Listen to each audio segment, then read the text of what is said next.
በዚህ ዓመት ፈርመው እስካሁን ከገመገምናችሁ በጣም ቆሻሻ የተባለ ፈራሚ ዩኬሬሽ ነው በአንደኝነት ደረጃ የሚመራው። የመጨረሻ ቆሻሻ የሆነ አጥቂ ተቃላችሁ።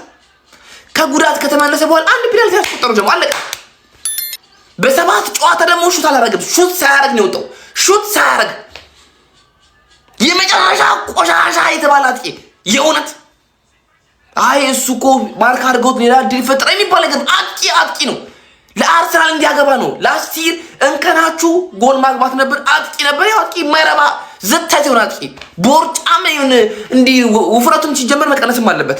የአርሰናል ደጋፊ ዩኬሬሽ መተቸት የማይፈልገው ብሩ እንዲከስር አይፈልግም። ይሄን መቀበል አለባችሁ። ደግሞ ካልተቀበልኩ ደግሞ በኋላ ገጠጣው አለቀ።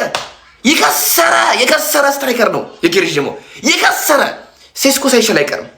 አይዛክን ገና አላየ ነው እንዴት ተቻችልም ጉዳት ላይ ነው ገና ነው። እሺ ጀማው ሁሉም ማለት ነው የክለብ ደጋፊ የየራሱን የክለቡን ገመና ሸፍኖ የኛን ክለብ እንደ ጉድ እየቀጠቀጠው ይገኛል። በተለይ ደግሞ የኛን ተጫዋች ክፍተት አገኛችሁ ገብቷችኋል። እኛ አርሰናል ደጋፊዎች ቪክቶር ዮኬሬሽን በጠበቅነው ልክ አላገኘንም ብለን ስንናገር አያችሁና መታችሁ እንደባብ ጭንቅላታችን ማለት ጀመራችሁ። እያንዳንድሽ ቤት እኮ ያለው ጉድ እኮ አይወራ ገብቷል አይደለም?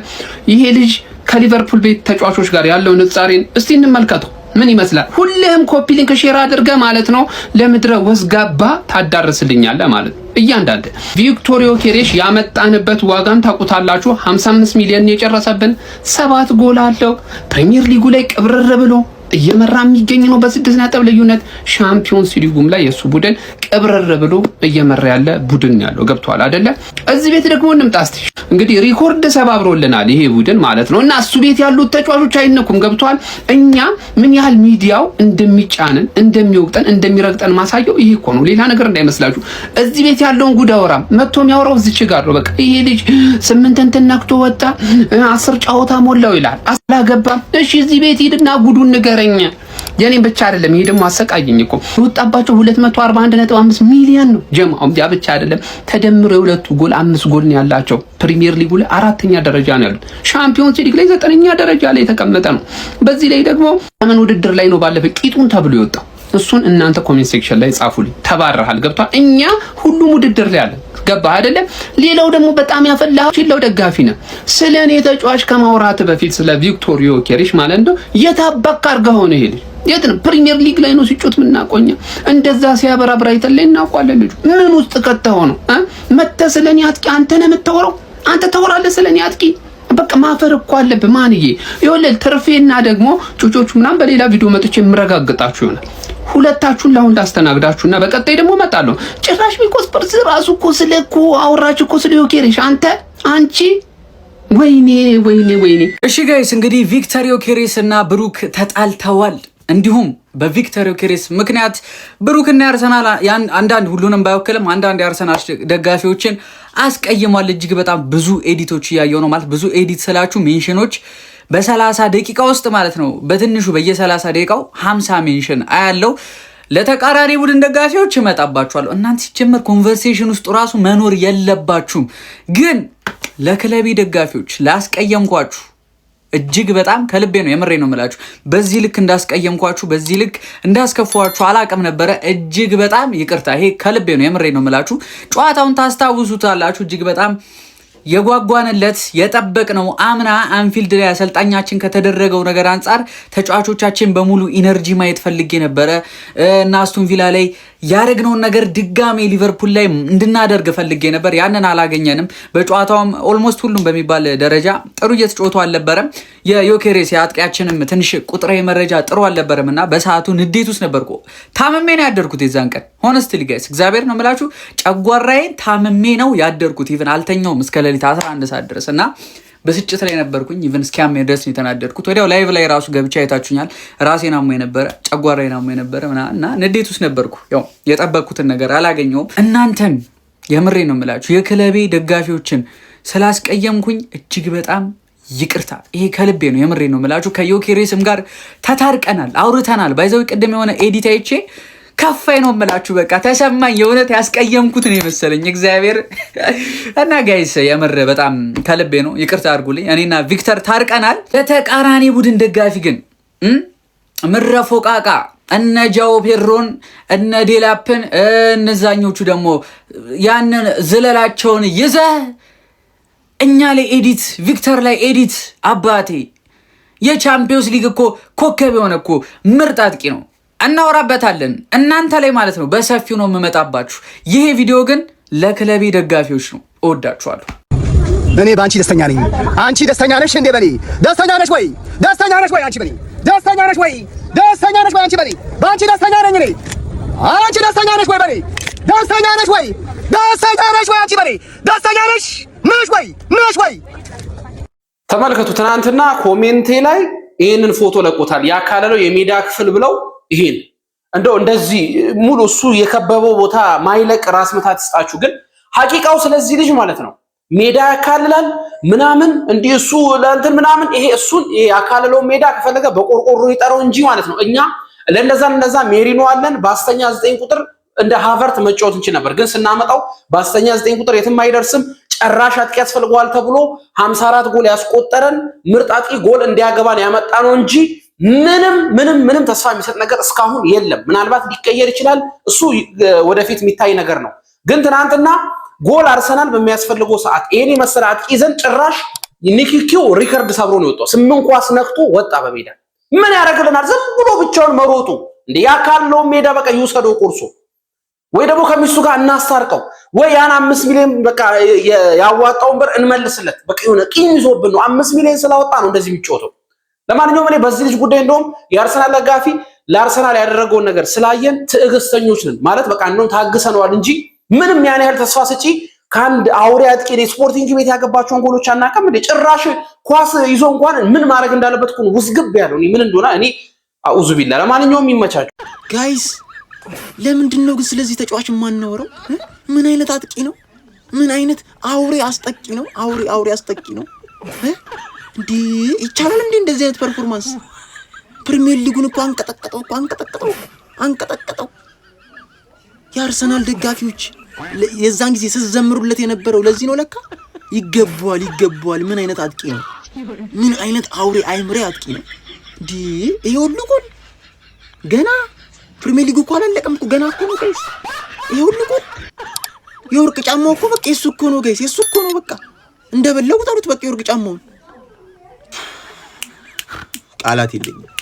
ኦኬ አሁን ደግሞ የቪክተር ዮኬሬሽ ነጥብ ነው መከራከሪያ የሆነው። ለቡድኑ እየጠቀመ ነው ወይስ ደግሞ አይደለም የሚሉ መከራከሪያ ነጥቦችን እየሰማን ነው። በመጀመሪያ ግን ቪዲዮ ስለሰራው ከቆየው ይሄንን ቪዲዮ ኮፒ ሊንክ ሼር እና ላይክ በማድረግ ብትጀምሩት በጣም ደስ ይለኛል። ምንድነው ቪክተር ዮኬሬሽ ወደ አርሰናል ሲመጣ የመጀመሪያው ዓላማ የነበረው ለአርሰናል ግብ የማግባት ችግሩን ይቀርፋል የሚል ነበር። አርሰናል አሁንም በፕሪሚየር ሊግ ብዙ ግቦች ካስቆጠሩ ቡድኖች መካከል አንደኛው ነው። ስለዚህ ቪክተር ዮኬሬሽ ግብ ባያስቆጥርም ሌሎች ተጫዋቾች እያስቆጠሩ ነው። ነገር ግን ፐርሰናሊ ካየነው የዚህ ተጫዋች እስካሁን ድረስ ቆይታ ስኬታማ ነበር ለማለት በጣም ይቸገራለሁ እኔ ቢካዝ ዋነኛ የመጣበት አለማ ግብ ማስቆጠር ነው። ሳጥን ውስጥ እንግዲህ ብዙ ሽፋን ይሰጣል ለሌሎች ለአርሰናል የማጥቃት አማራጭ ለሆኑ ተጫዋቾች ስፔስ ይሰጣቸዋል ምናምን የሚሉ መከራከሪያ ነጥቦች አሉ። ኦፍ ኮርስ ሊሆን ይችላል። ግን ዋነኛ ዓላማው ምንድነው? ይሄ ነገር የሚቀጥለው አርሰናል ግብ ያስቆጠረና ጨዋታዎችን ያሸነፈ እስከሚቀጥል ብቻ ነው። ነገር ግን ጨዋታዎችን ማሸነፍ ሲያቆም አብሮ ቪክተር ዮኬሬሽ ስኬታማ አይደለም የሚሉ ክርክሮች መጣታቸው አይቀርም። ስለዚህ የእናንተ ፖይንት ምንድነው? ማለት ስኬታማ ነው እስካሁን ድረስ ወይስ ደግሞ አይደለም? በእርግጥ ከዚህ በኋላ ሊሳካለት የሚችልበት በጣም ብዙ እድል አለ። በጣም ኤክሳይትድ ያደረገ ዝውውር ነበር ብዬ አስባለሁ። እስካሁን ድረስ ግን ያንን በሊዝበን የምናውቀው ቪክተር ዮኬሬሽ ግማሹን እንኳን የተመለከትነው ነው ብዬ አላስብና እናንተን ደግሞ ፖይንት አስቀምጡልኝ። እኔ ምንም አልላችሁም። ይሄንን ቪዲዮ ብቻ ተመልከቱልኝ። ዮኬሬሽ ስለመጣ የመጣ ነገር የለም። ጎል እንዲያገባ ነው ያመጣ ነው። ጎል እያገባ አይደለም። ይሄ ማለት ነው ይሄ በሰባ ደቂቃ 8 ኳስ ይሄ ሰው አይደለም። ጎል ካላገባ ነው ይጠቅመናል። እኔ እመኑኝ የእግር ኳስ ተመልካቾች እንዳለ የአርሰናል ደጋፊ ጠቅላላ ሁላ ሲዝኑ ግማሽ ላይ ይሄ ተጫዋችን ሲሰድቡ ትሰማላችሁ። አርሰናል ቤት መጥቶ እንኳን ስኬት ላይ ማለት ነው የፕሪሚየር ሊግ ግባግቢ ዝርዝር ውስጥ አይገባም። የዛኔ ይሄንን ቪዲዮ ስሰራ ገና ጮጎሬስ አርሰናል አልመጣም ነበረ። የአርሰናል ደጋፊ ውሻ አረጉኝ ሲሰድቡኝ ቪዲዮ ሲሰሩ ሲያላግጡ ተመለከትከው። ከንቲባው መቼም አልዋሽም። ሌላ የደከመ አቋም ቪዲዮ ላይክ ሼር ያደረጋችሁላችሁ ከቤንጃሚን ሴስኮ ጋር ዮኬሬሽን ከዚህ በኋላ ለሰከንድ ያክል እንዳታወዳድሩት። የወረደ የነፈጨሰ የደከመ አቋም ከያዘ ተጫዋች ጋር አንፈልግም። ተመልከቱ፣ በ7 የእንግሊዝ ፕሪሚየር ሊግ ጨዋታ 0 ሹት ዜሮ ሹቶን ታርጌቱን ተው ዜሮ ሹት ነው የምላችሁ። የኛን ግን ቤንጃሚን ሴስኮ አበባችንን ተመልከቱት። 7 ሹት 2 ጎል በበርነኔ ጨዋታ ብቻ ነው። በበርነኔ ጨዋታ ብቻ ማለት ነው። ከዚህ ተጫዋች ጋር ምን አይነት ተጫዋች እንደሚያወዳድሩ ተመልከቱ። ኤክስ የሆኑ ሰዎች እኮ ናቸው። የነፈጨሰ የደከመ ተጫዋች ይዛችሁ አናተርዋን ማለት ነው። እዚህ ጋር 14 ጌም ሊያም ዴልፓን 1 ጎል 0 አሲስት። ፓትሪክ ዶርጉን ተመልከቱ 20 ጌም 1 ጎል 3 አሲስት አለ። ከማን ጋር ነው እኛን የምታወዳድሩት? ሌጀንድ የሆኑ ተጫዋቾችን እኮ ይዘናል። ጀመው ቪዲዮ ላይ ሼር ፎሎ ኮፒ ሊንክ አለ። ግን ሮናልዶ ምን ብሏል መሰለህ 2021 ላይ ካሪክ በጣም ጥሩ አሰልጣኝ ነው፣ ከሱ ጋር በመጫወቴ ደስተኛ ነኝ።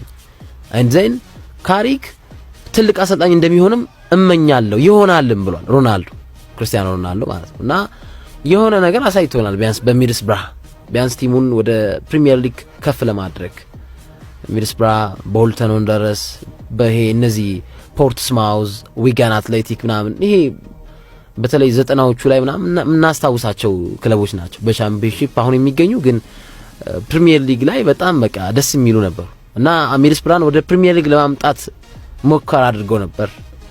ማይክል ቪክተር ጊዮከሬሽ ነው ወይስ ቪክተር ጎፈሬሽ? ጸጉሩ እንዳይበላሽ በቴስታ ማይመጣ አጥቂ ገዝታችሁ ስቃያችሁን በላችሁ አይደል? ይብላኝ። እኔ አሁን ያላችሁ እኔ ጊዮከሬሽ ልናገር አይደለም የመጣሁት፣ ኤዲተሮቹ ጨርሱታል።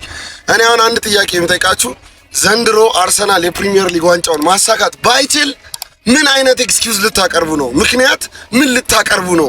ኢዜንና ሳካን አስቀምጦ መጀመር የሚችል ስኳድ ዴፕዝ ያለው በፓስት ረጅም ዓመት በደንብ ሲሰራ የነበረ ሚገርም ዲፌንሲቭ ላይን ሚድፊልደር የሚያስቀና ወርልድ ክላስ የሆነ ሚድፊልደር ያለው ቲም ዘንድሮ ደግሞ ምክንያታችሁ ምን እንደሚሆን ማለት ነው በጉጉት ነው የምጠብቀው። ብዙ የሴት ፒስ ኳሶችን የጭንቅላት ኳሶችን ያገባል። እዛ ላይም ስሙ አለመነሳቱ ወይም እዛ ለመኖሩ ምናልባት ቪክተር ዮኬሬሽን የሚተቹት ደጋፊዎች በእንደዚህ አይነት ይሄ የፖዚሽናል ችግር አለበት ብለው የሚያነሱ አሉ። እንደ ቴሌግራፍ ላይ አሁን ትላንትና ወዲያ የተጻፈው አንድ ረጅም ጽሁፍ በደንብ ላነበበ የፖዚሽናል ችግር አለበት። እጅግ በጣም ሰፊ ስፔስ የሚፈልግ በእርግጥ ሞባይል ሆኖ በስፖርቲንግ ያስቆጠራቸው ብዙ ጎሎች እናስታውሳለን። ግን እነዛን ስፔሶች ሊጉ ይሰጣል ወይ? አርሰን ቬንገር እንደሚሉት ነው ለ5-10 ሰከንድ እንድታስብ የማይፈቅድልህ ሊግ ነውና ያን ስፔሶች ከዚህ ከ27 ዓመት ሲዲናዊ አጥቂ ማግኘት ይችላል ወይ በዚህ ሊግ የሚለው ሌላው አንድ ትልቁ ጥያቄ ነውና ምናልባት የማልስማማባቸው ነገሮች አንዱ ነው። ሁለተኛው ወደ 80% የሚሆኑ አጌንስት ሆኖ የሚቀርቡት ቡድኖች በፐርሰንት ደረጃ ቪክተር ዮኬሬሽን ይሄ ሃንት የሚያደርጉበት ወይም ደግሞ ስፔስ በፕሬሸር ውስጥ ሆኖ ኳስ እንዲቀበል የሚያደርጉበት መንገድ ምናልባት ካሉት ይሄ ኦፕታ ያወጣው ቁጥራዊ መረጃ ነው። እኔ እዚህ ጋር የማወራው አይደለም። ብዙ ካሉት አጥቂዎች ፕሬሸር ውስጥ ሆኖ ኳስ የሚቀበለው አጥቂ ካለ ቪክተር ዮኬሬሽ ከ80% በላይ የመጀመሪያው ነው። ያ ማለት እንግዲህ ይዞት የመጣው ሌላ ስም አለ አይደለ? ከፖርቹጋል ይዞት የመጣው ያ ስም ምናልባት ተጽዕኖ ውስጥ የከተታቸው ይመስላል የባላጋራ ቡድኖችንና ብዙ ፕሬሸር ውስጥ ሆኖ ኳስ የሚቀበሉ አጥቂዎች መካከል አንዱ ነው። ሌላኛው አንድ እንደ ምክንያትነት የሚነሳ ወደ ጎል እንዳይቀርብ ከሚያደርጉ ምክንያቶች አንዱ ይሄኛው ነው ተብሎ እየተነሳ ነው። የሚያስማማ የሚያስኬድም ሀሳብ ይመስለኛል በአንድ በኩል ማለት ነው። ግን ደግሞ አጥቂ ስትሆን እንደ አጥቂ ስትሆን ፖዚሽናል አዌርነስ በጣም እየሰፋ ሊኖር ይችላል። እንግዲህ ብዙ ጊዜ ብለናል ኤርሊንግ ሃላንድ ብዙ ኳስ ከማይነኩ አጥቂዎች መካከል ነው። ነገር ግን ብዙ ሚድፊልደሮችን ቶፕ የሚያደርግ እንዲሁም ደግሞ በፖዚሽናል ይሄ ራይት ታይም ኦን ዘ ራይት ፕሌስ የሚባለውን ኮንሰፕት ዲፋይን የሚያደርግ አጥቂ ነውና ብዙ ኳስ የማይነካ እንደሆነ ዘንድሮ ብዙ በቢልድ አፖችም ወደ ዲፕ እየተመለሰ ብዙ ነገሩ ላይ ይሳተፋል። ምናልባት አሁን ቸርኪ ፊልፎደን በደንብ እየተጠጉ መጫወት ከሮድሪን ከተመለሰ በኋላ ምናልባት ይሄ ነገር ቀንሷል። በእርግጥ የሆነው ነው አንድ አጥቂ ፖዚሽናሊ ራሱን አዌር ማድረግ ያለበት ሌላ አንድ ልህቀት አለና ያ ልህቀት ቪክተር ዮኬሬሽ ጋር የለም። ይሄ ሻዶ የሚሆንበት ቅድም እንዳለው አመክንዮቹ የሚያስማሙ ናቸው። 3-4-5 ሆኖ አንድ ተጫዋች የሚይዙ ከሆነ ያ ሻዶ ሊፈጠር ይችላል። እዚህ ምናልባት ከዛ ሊወጣበት የሚችልበት በቢልድ አፖች ላይ ደግሞ አንዳንድ አጥቂዎች ተከላካዮችን ፍረስትሬት እንዲያደርጉ የሚጠቀሙበት ቴክኒኮች አሉ። በቢልድ አፕ ሰዓት በኳስ ሲመሰረት አሁን ማየት እንችላለን አይደለ? ገብርኤል ጄሱስ ተቀይሮ ሲገባ ኳስ ባይነካ ወይም ቦክስ ውስጥ ብዙ ነገሮችን ባያደርግ ራሱ በቢልድ አፕ ላይ ጥሩ ኳሶችን ሆልድ እያደረገ ይዞ ሲወጥ እናያለን። እና የአይነት ነገሮች የተሰጡ ኖርማሊ ፍሮም ስክራች የተሰጡ ችግር እንዳለ ማየት እንችላለን። ትልቅ ስፔስ ከሌለ ደግሞ እንዴት ነው አሰልጣኙስ? ብዙ ጊዜ ሚካኤል አርቴታን እንደሚያስተቸው አንድ ነገር ደጋግመን አንስተነዋል አይደለ? ኤርሊንግ ሃላንድን ገና ወደ ሊጉ ሲመጣ እንዴት ነው ፔፕ ጋርዲዮላ ቲፒካል ከሱ ኦድ ከሆነ ተጫዋች ጋር ሊሰራ የሚችለው የሚል ሀሳብ እንዳነሳ ነው ማለት ነው። ያ አይነት መፍትሄ ፈልጎ ነው በጣም ስል የሆነ አጥቂ ያደረገው። ሚካኤል አርቴታም ያ አይነት ግዴታ አለበት። ቪክተር ዮኬሬሽ ተጫዋቹ ላይ ብቻ አይደለም እየቀረበ ያለው የጌም ሞዴል ያን ያማክላል ወይ ለቪክተር ዮኬሬሽ ይሆናል ወይ? እነዛ በስፖርቲንግ የለመድናቸውን የሚችላቸውን በተሰጥኦ ደረጃ ያሉትን ጥሩ ፖቸር ነው። ፖቸር ሲባል በቃ ይሄ ቦክስ ውስጥ ኳሶችን ይሄ በተለየ መንገድ ማስቆጠር የሚችል አይነት እንደሆነ በስፖርቲንግ አይተናል። ይሄ ዝም ብሎ የመጣም ተጫዋች አይደለም። ዝም ብሎ 64 ሚሊዮን አልወጣበትም። ብዙ ትላልቅ ኤሊት የሆኑ ቡድኖችም አልፈለጉትም። ነገር ግን እንደ ተሰጥኦ ደግሞ የጎደሉ ነገሮች ብዙ እንዳሉት ማንሳት እንችላለን። ከስዋንሲ እዚህ ከታች ከነበረባቸው ቲሞችን በደንብ ለሚያውቀው የሆነ ነው። አንጻራዊ ነው። እንደ የተጫዋቹ ችግርም አለ። እንዲሁም ደግሞ አሁን ደግሞ ጭራሽ ይሄ ሳይኮሎጂካሊ የስነ ልቦናም ችግር ውስጥ እየገባ ያለ ይመስለኛል። በጥቅሉ እንግዲህ ከሀቨርቴዝ ተመልሷል። እንዴት ኮላብ አድርገው አብረው ደግሞ ይጫወታሉ የሚለው ሌላ የሚጠበቅ ነገር ነው። ምናልባት ያው እንግዲህ እየተነጻጸረ ያለው አሁን ከሚካኤል ሜሪኖ እዛው አጠገቡ ካሉ ተጫዋቾች ነው። ያ ሚድፊልድ ሆነው እንደ አጥቂ ከሆኑ ተጫዋቾች ጋር ነው እየተነጻጸረ ያለው። ቪክተር ዮኬሬሽ መፍትሄ አሁን እኔ ማልስማማበት አንድ ሌላው ነገር ምንድነው ቡድኑ እያሸነፈ ነውና ቪክተር ዮኬሬሽ እየጠቀመን የሚል ኮንቴክስት አያስማማኝም። ምንም ጥያቄ ነው። ይሄ ቡድን ትንሽ ሸርተት ካለ አይተርፍም። ማንም ኤክስኪዩዝ አደረገለትም።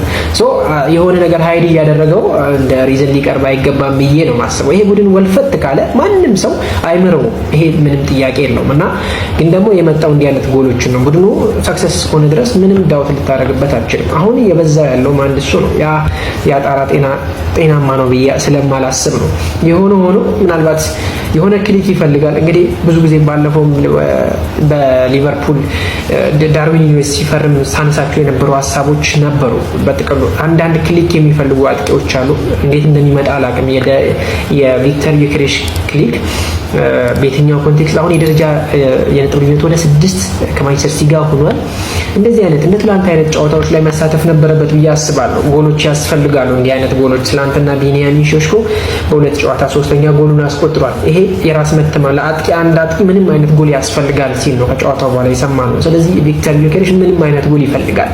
በየጨዋታው ራሱ 1-3 ተከታታይ ጎሎች ማስቆጠር ከቻለ ምናልባት ሌላ የተለየ ነገር ሳይሆን በስፖርቲንግ ሲያደርግ የነበረባቸው እነዛ በጣም ፖች የሚደረጉ ኳሶችን ከሱ ልናይ እንችላለን ብዬ አስባለሁ። በጥቅሉ ቪክተር ዮኬሬሽ ምናልባት ጎሎች የሚፈልግ ይመስለኛል። አሁን ደግሞ ነገራት እየከፉ እየሄዱ ነው። ይሄ የስነ ልቦናው ነገር በደንብ ከመጣ የዳርዊን ኑኔዝ አይነት ነገር ይመጣል እና እዛ ነገር ላይ ከመድረሱ በፊት ጎሎች ያስፈልጉታል። ምናልባት ይሄ ከዋናው ጨዋታዎች ውጭ በሆኑ ውድድሮች ላይ በቋሚነት ማስጀመሩ ወደ ራስ መተማመኑ እንዲሁም ደግሞ ፕሬሸሮችን ለመቀነስ እየተቀየረ መግባት ቢገባ ምናልባት ይሄ ያለቁ ጌሞችን እንትን ለማለት ዲቴክት ለማድረግ ቢገባ የተሻለ ነው እላለሁ። እናንተም ሀሳብ አስተያየታችሁን እዚህ ላይ እስቲ አስቀምጡልኝ። ለአካውንቱ አዲስ ከሆናችሁ የፕላስ ምልክቱን እየተጫናችሁ ሼር፣ ኮፒ ሊንክ ማድረግ አይረሳ። መልካም ጊዜ